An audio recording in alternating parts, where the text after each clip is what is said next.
श्री शिवाय नमस्तुभ्यम दोस्तों।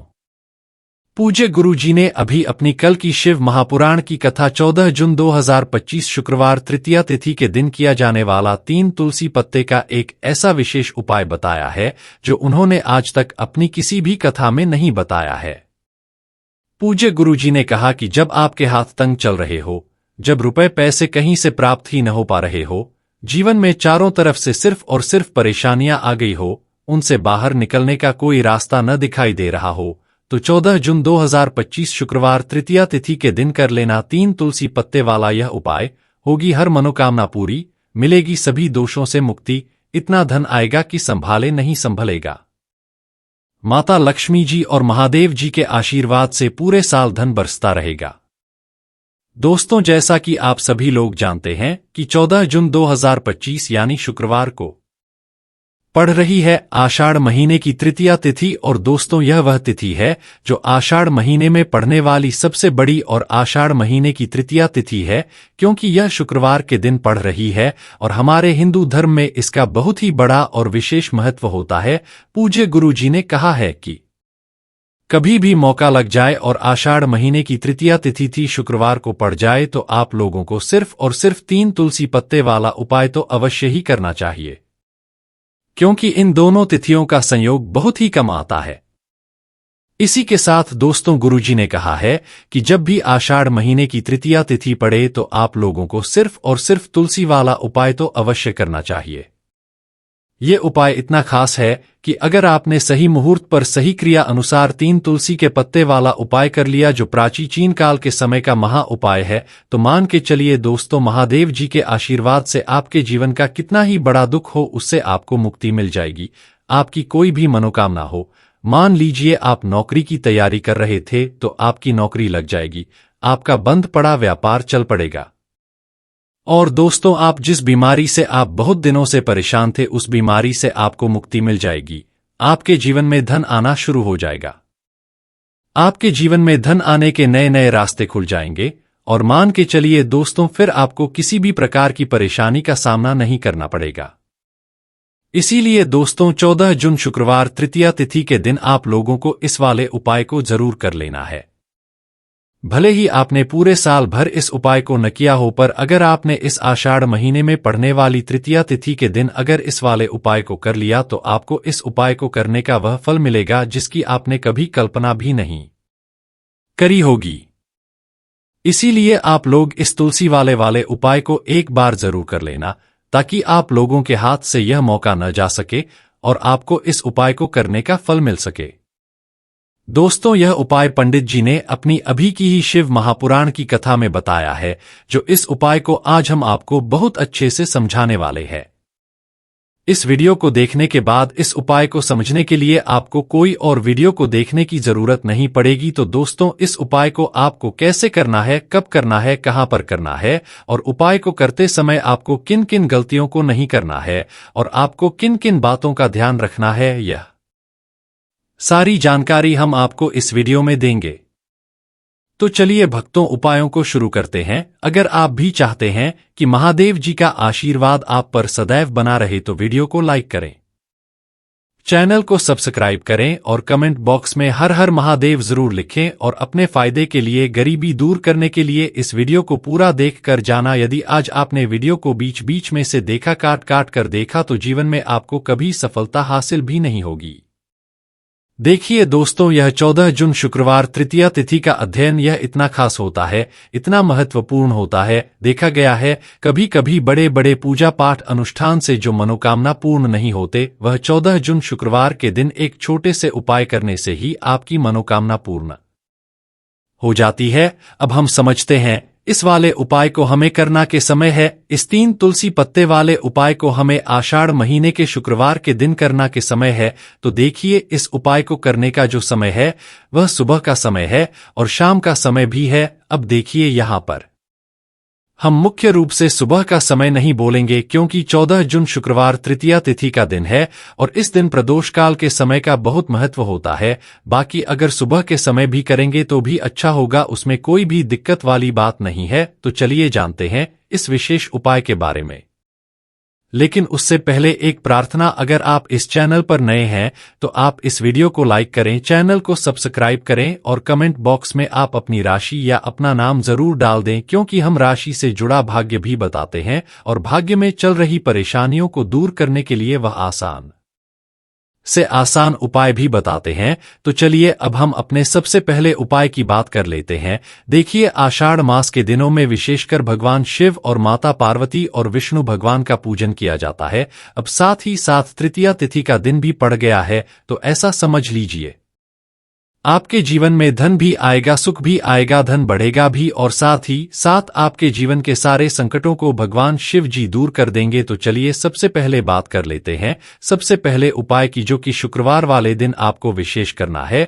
और इस उपाय को करने से आपकी कोई भी ऐसी इच्छा, कोई भी देश जो अभी तक अधूरी है, पूरी नहीं हो रही है, तो आपकी बड़ी से बड़ी बेस और मनोकामना भी पूरी हो जाती है जब आप तृतीया तिथि वाले दिन पहले उपाय को कर लेते हैं। तो देखिए, आप सभी जानते हैं कि श्री हरि विष्णु जो है, उन्हें तुलसी दल सबसे प्रिय है। बिना तुलसी माता के श्री हरि विष्णु अधूरे हैं और बिना तुलसी पत्तों के श्री हरि विष्णु का भोग अधूरा है। अब श्री हरि विष्णु को प्रसन्न करके आप अपनी किसी भी मनोकामना को पूरा कर सकते हैं, क्योंकि श्री हरि विष्णु प्रसन्न हो गए तो आपकी कोई भी देश और इच्छा मनोकामना अधूरी नहीं रहेंगी। देखिए, हम सभी के घरों में माता तुलसी का पौधा अवश्य ही होता है। तो देखिए, हमें तुलसी जी के पौधे से सबसे पहले तो 3 पत्ते तोड़ने हैं। देखो, एकादशी वाले दिन आपको तुलसी के पत्ते नहीं तोड़ने हैं, तो देखिए तुलसी जी के आपको 3 पत्ते तोड़ लेने हैं। और इन तुलसी जी के पत्तों को तोड़ने के बाद आपको एक चुटकी हल्दी भी अपने साथ में लेनी है। हल्दी के अंदर आपको जल मिलाकर के पेस्ट के रूप में तैयार करना है और इसी के साथ में आपको एक दीपक भी लेना होगा। दीपक आप मिट्टी का भी ले सकते हैं, आटे का भी ले सकते हैं और इस दीपक में आपको शुद्ध घी डाल के इसमें आपको लंबी रुई की बाती का प्रयोग करना है।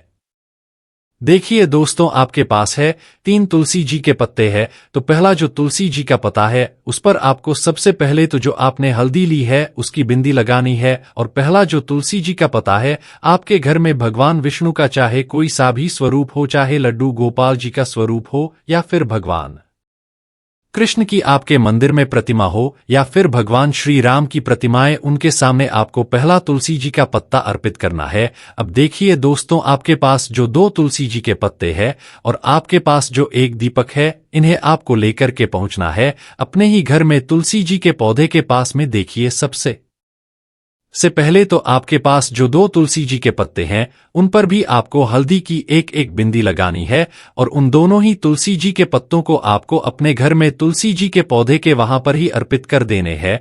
और इस प्रकार से यह दोनों पत्ते भी तुलसी जी के पौधे के पास में अर्पित करने के बाद अंत में जो आपके पास एक लंबी बातें का दीपक है, इसे आपको तुलसी जी के पौधे के पास में ही प्रज्वलित कर देना है। जो भी व्यक्ति अपने ही घर पर इस प्रकार से तुलसी जी के 3 पत्तों का यह उपाय कर लेता है तो उसका परिवार हमेशा खुश रहता है। उसके परिवार में कभी भी कोई भी संकट उत्पन्न नहीं होता है और यदि आपके घर में जो भी गृह क्लेश है वह भी समाप्त होते हैं। तो इस प्रकार से यह सुंदर सा उपाय करना है। अब बात करते हैं अगले उपाय की। देखो, यदि आपके जीवन में आर्थिक संकट बहुत अधिक हो रहे हैं, धन की समस्या लगातार जीवन में बनी हुई है, 1 रुपयों को प्राप्त करने के लिए आपको बहुत अधिक मेहनत कर रहे हैं, तो आज रात्रि में सोने से पहले आपको हो यह एक चमत्कारी दीपक का उपाय अवश्य करना है। या फिर यदि आपका जो व्यापार है, बिजनेस है, दुकान है, वह अच्छे से नहीं चल पा रही है, तो आज रात्रि में इस विशेष दीपक का उपाय आपको अवश्य करना चाहिए। देखो दोस्तों, दीपक हमारे घर में सभी नकारात्मक शक्ति को बाहर करता है। यह उपाय आपको साल में केवल 1 बार करने का ही मौका मिलता है। देखिए, इस उपाय के लिए आपको तुलसी जी की जो सूखी लकड़ी होती है उसे ले लेना है। देखिए दोस्तों, यदि आपके पास पुरानी तुलसी जी की लकड़ी है तो उसे आप ले सकते हैं, और यदि आपके घर में तुलसी जी जो लकड़ी है वह सूखी हुई है तो उसकी लकड़ी आप तोड़कर के इस्तेमाल कर सकते हैं। लेकिन आपको ध्यान रखना है कि सूर्यास्त से पहले पहले ही आपको यह जो तुलसी जी की लकड़ी है इससे अवश्य ही तोड़ लेना है। तो इस उपाय के लिए आपको सबसे पहले तो एक मिट्टी का दीपक लेना होगा, चाहे तो आटे का भी ले सके, क्योंकि आटे का दीपक सभी दीपक में सर्वोत्तम माना गया है। इस दीपक के अंदर आपको शुद्ध घी का प्रयोग करना होगा और इससे दीपक के अंदर आपने जो तुलसी जी की लकड़ी ली है उसे भी रख देना है। लेकिन यह जो तुलसी जी की लकड़ी है इसमें आपको चारों तरफ अच्छे से घी लगा लेना है। देखिए, गुरुजी ने बताया है कि जो तुलसी जी की लकड़ी है यदि आप उपाय करते हैं और बहुत ही शीघ्रता से जल जाती है तो इसके लिए आपको एक कार्य करना है। आपको थोड़ी सी रुई ले लेनी है और उस रुई को आपने जो तुलसी जी की लकड़ी ली है उस पर अच्छे से चारों तरफ लपेट देनी है। तुलसी जी की लकड़ी के ऊपर हुई लपेटने के बाद इसे आपको पूरा घर के अंदर डुबो लेना है। अब इसे आपको बात ही के रूप में प्रयोग करना है। अब दोस्तों, इस दीपक को आपको प्रज्वलित कहाँ करना है, तो इस दीपक को आपको या तो भगवान विष्णु के सामने प्रज्वलित करना होगा या फिर आपको भगवान श्री राम के सामने प्रज्वलित करना होगा या फिर भगवान कृष्ण के सामने, यानी कि भगवान विष्णु के जो भी अवतार हैं उन के सामने आप यह दीपक प्रज्वलित कर सकते हैं या फिर आप इस दीपक को माता तुलसी जी के सामने भी प्रज्वलित कर सकते हैं। पूज्य गुरुजी ने बताया है कि जो भी व्यक्ति इस प्रकार से तुलसी जी की डंडी से यह दीप दान कर देता है उसके जीवन में कभी भी धन की समस्या नहीं होती है। इसीलिए आपको यह पूरे साल में केवल एक बार ही मौका मिलता है। इस उपाय को करके देखना, आपकी सभी इच्छाएं जरूर पूर्ण होंगी। यह जो उपाय है रात्रि में सोने से पहले करना है। यह उपाय करते सर्वश्रेष्ठ होने वाला है। देखिए, इस उपाय के लिए आपको मात्र 5 हरे मूंग के दाने ले लेना है। देखिए, तिथि है और यह शुक्रवार के दिन पड़ रही है, इसीलिए आपको 5 हरे मूंग के दाने लेना है। हरे मूंग के दाने आपको साबुत लिए नेह खंडित नहीं होने चाहिए, इस बात का ध्यान रखें। और इसी के साथ में आपको एक तांबे के पात्र के अंदर अपने घर से शुद्ध जल ले लेना है। अब दोस्तों, इन सभी सामग्रियों को लेकर के आपको सीधे पहुंच जाना है भगवान शिव के मंदिर में। देखिए, इस उपाय को भी आप सुबह भी कर सकते हैं और शाम के समय में भी कर सकते हैं। देखिए, भगवान शिव के मंदिर में पहुंचने के बाद आपके पास जो 5 हरे मूंग हैं उनमें से पहला जोहरा मूंग है। आपको शिवलिंग के सामने जो नंदी महाराज होते हैं और उनका जो पैर उठा हुआ होता है वहां पर आपको पहला हरा मूंग समर्पित कर देना है और आपको ओम नमः शिवाय इस मंत्र का जाप कर लेना है। फिर आपको दूसरा हरा मूंग लेना है और शिवलिंग पर जो श्री गणेश जी वाला स्थान होता है वहां पर आपको यह दूसरा हरा मोम समर्पित कर देना है, यानी कि शिवलिंग के सीधे तरफ आपको यह दूसरा हरा समर्पित करना है और आपको ओम नमः शिवाय या फिर श्री गणेशाय नमः इस मंत्र का जाप कर लेना है। तीसरा हरा मूंग का दान आपको भगवान शिव की सबसे प्रिय पुत्री माता अशोक सुंदरी वाले स्थान पर समर्पित करना होगा। शिवलिंग की जो जलाधारी होती है, जहां से जल बह के आता है, उसे जलाधारी के बीच में जो कहीं कहीं उठी हुई लाइन होती है सांप की आकृति के रूप में, वहीं पर आपको तीसरा हरा मूंग समर्पित करना है और फिर आपको ओम नमः शिवाय इस मंत्र का जाप कर लेना है। अब दोस्तों, चौथा जो हर अमूमन है उसे आपको भगवान कार्तिकेय जी का जो स्थान होता है शिवलिंग पर, वहां पर आपको यह चौथा हरा मूंग का दाना समर्पित कर देना है और आपको ओम नमः शिवाय इस मंत्र का जाप कर लेना है। दोस्तों, आपके पास जो 5वां और अंतिम हरा मोम बचा हुआ है उसे आपको उसे जल के पात्र के अंदर डाल देना है और इस हरे मूंग से युक्त जल से आपको भगवान शिव के शिवलिंग का अभिषेक कर देना है। जल आपको बिल्कुल धीरे धीरे समर्पित करते जाना है और लगातार आपको शिव महापुराण के मूल मंत्र श्री शिवाय नमस्ते भी हम इस मंत्र का जाप करते रहना है। फिर आपको शिवलिंग के सामने बैठकर, यदि आप अपने बच्चों के लिए यह उपाय कर रहे हैं, यदि आप अपने बच्चों की बुद्धि, ज्ञान और विवेक के लिए उपाय कर रहे हैं तो उसके लिए आपको प्रार्थना कर लेनी है, या फिर व्यापार में वृद्धि करने के लिए यह उपाय कर रहे हैं तो उसकी कामना करते हुए आपको प्रार्थना कर लेनी है, या फिर अपनी नौकरी के लिए कर रहे हैं या फिर अपने इंटरव्यू के लिए या फिर धन की प्राप्ति के लिए कर रहे हैं, जिस भी कामना के लिए आपको उपाय कर रहे हैं उसे परिपूर्ण करने के लिए आपको महाद्वीप से प्रार्थना कर लेनी है और फिर आपको वापस अपने घर आ जाना है। पूज्य गुरुजी ने कहा है कि जो भी व्यक्ति इस उपाय को कर लेता है तो यकीन मानिए आपके जीवन की जो सारे संकट कास्ट और बाधाएं हैं वह सभी समाप्त होंगे। आप दोस्तों, हम जान लेते हैं चौथे चमत्कारी उपाय के बारे में, लेकिन यह उपाय विशेषकर उन लोगों को करना है जिनका व्यापार बिल्कुल भी ढंग से नहीं चल पा रहा है, या फिर जिनके घर में धन की परेशानी बहुत अधिक है, साथ ही साथ जिनका जो बुध ग्रह है वह कमजोर अवस्था में है, तो उन्हें यह उपाय करना चाहिए। बुध ग्रह को मजबूत करने के लिए आपको विशेषकर यह उपाय करना है। देखिए, इस उपाय के लिए आपको मात्र एक प्यारी सी बेलपत्र लेनी होगी। बेलपत्र जो है वह कहीं से भी खंडित नहीं होनी चाहिए। बेलपत्र यदि आपको प्राप्त नहीं हो पाती है तो आप भगवान शिव के शिवलिंग पर चढ़ी हुई बेलपत्र को पुण्य शुद्ध जल से धोकर के उपयोग कर सकते हैं। इसी के साथ में आपको मात्र एक हरा मूंग लेना है।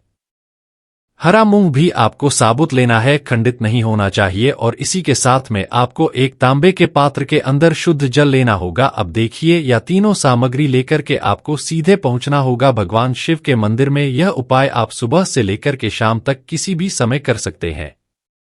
देखिए, सबसे पहले तो आपके पास जो एक बेलपत्र है उससे आपकी जो भी कामना है, चाहे व्यापार से जुड़ी हो, बुद्धि ज्ञान विवेक की प्राप्ति के लिए हो, आपके घर में सुख शांति को लेकर आपकी कोई कामना हो, जो भी आपकी कामना है उन्हें आपको बोलना है। और यह जो एक बेलपत्र है, सबसे पहले तो आपको माता अशोक सुंदरी वाले स्थान पर समर्पित कर देनी है। देखें, बेलपत्र की चिकनी साइड शिवलिंग से स्पर्श रहेंगे और इसकी जो डंडी है वह आपको जलाधारी की ओर रखनी है। इस प्रकार से आपको यह है जो बेलपत्र है इससे माता अशोक सुंदरी वाले स्थान पर समर्पित कर देना है।